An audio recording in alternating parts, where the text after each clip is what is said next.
Doctor health fact check. आज आपके सामने बेसिकली एक ऐसे पेशेंट की बिफोर आफ्टर रख रहा हूँ जहाँ पर एक 45 ईयर ओल्ड पेशेंट को एजोस्पर्मिया डिटेक्ट हुआ 2023 में, यानी कि 2 साल पहले। और 2 साल पहले जब उनको डिटेक्ट हुआ तो उन्होंने एक्सेप्ट कर लिया कि अब मुझसे कुछ होगा नहीं।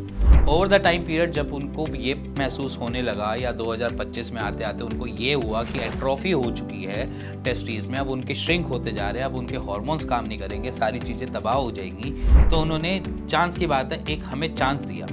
ओवर द टाइम पीरियड हमें भी नहीं लग रहा था कि वहाँ पर रिकवरी कितनी अच्छी और कितनी बढ़िया मिलेगी, बट हमने उनका इलाज एज एन पेशेंट की हिस्ट्री को जज करके स्टार्ट किया।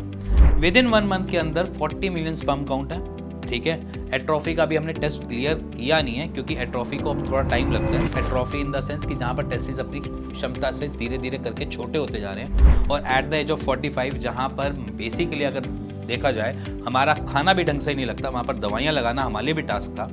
तो और उसके साथ साथ उनका डाइजेशन सिस्टम को इम्प्रूव करना, क्योंकि ओवर द टाइम पीरियड हमें ये पता था कि उन्होंने बहुत सारे ट्रीटमेंट पहले लिए हैं और उन्होंने कई जगह के ट्रीटमेंट लिए हैं, और उसके साथ साथ उन्होंने अपनी हेल्थ का इतना ध्यान नहीं रखा है, तो वहाँ पर हमें भी दिक्कत हो रही थी। तो इसलिए हमने पहले से स्टार्ट किया उनका डाइजेशन मोड से, कि पहले हमने उनके लीवर और डाइजेशन या गट के ऊपर काम करना स्टार्ट किया। देन उसके बाद हमने साथ साथ मेडिकेशन को पैरेलली थोड़ा थोड़ा करके इंट्रोड्यूस करना स्टार्ट किया बॉडी में, जिसका फ़ायदा हमें ये मिला कि with in 1 month azoospermia cure, 2 साल पुराना एजोस्पर्मिया जो था वो 1 महीने के अंदर ही सॉर्टेड हो गया।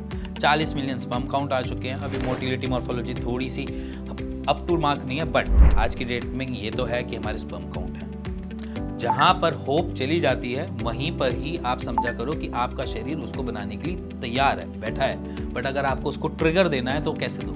ट्रिगर के लिए आपके आसपास के डॉक्टर आपके लिए हेल्पफुल होते हैं, या आप किसी से भी बात करो उसके बारे में, वो हेल्पफुल होते हैं। अगर आप ये मान लो कि भैया मैं आप ठीक ही नहीं हो सकता, तो कोई भी संसार का आदमी आपको ठीक नहीं कर सकता। सो इसीलिए कभी भी अगर आपको ऐसा फील हो रहा है या ऐसा कुछ लग रहा है, और अगर आप ऐसी फीलिंग पे हो कि जहाँ पर आपने आपको एक्सेप्टेंस दे चुके हो, तो शायद आप एक गलत ट्रैक पे हो।